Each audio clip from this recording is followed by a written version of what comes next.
জুলাই গণ অভ্যুত্থানে শহীদ পরিবারগুলোর স্থায়ী বসবাসের জন্য ৮০৪টি ফ্ল্যাট নির্মাণের প্রকল্প নিয়েছিল জাতীয় গৃহায়ন কর্তৃপক্ষ। প্রকল্পটি অনুমোদনের জন্য ২০২৫-২৬ অর্থ বছরের প্রথম একনেক সভায় উপস্থাপন করা হয়, কিন্তু প্রকল্পটি অনুমোদন দেওয়া হয়নি সভায়।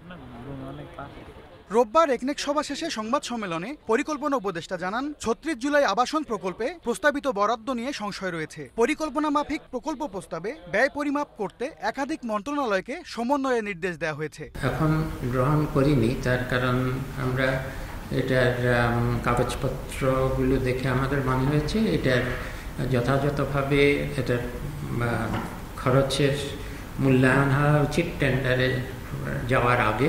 এ সময় পরিকল্পনা উপদেষ্টা বলেন, অপরিকল্পিত নকশা আর অহেতুক খরচে নির্মাণাধীন গাজীপুর এয়ারপোর্ট বিআরটি লাইন দানবীয় প্রকল্পে পরিণত হয়েছে। এই প্রকল্পের নকশাকারক, সমীক্ষা ও সম্ভাব্যতা যাচাইকারী ও বিদেশি পরামর্শকদেরও জবাবদিহিতার আওতায় আনা হবে। এই ধরনের র্যাপিড বাস ট্রানজিটের চাহিদা কী হবে, আসলে মূল নকশা কারা করেছে এবং এর সম্ভাব্যতা যাচাই কিভাবে হয়েছে, কারণ এত অদ্ভুত একটা প্রকল্পের সম্ভাব্যতা যাচাই করতে গেলে এটার যে চাহিদা হবে কিনা, কারা এতে চড়বে।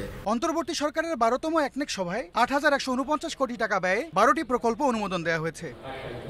এম এস আরিফিন, সময় সংবাদ, ঢাকা।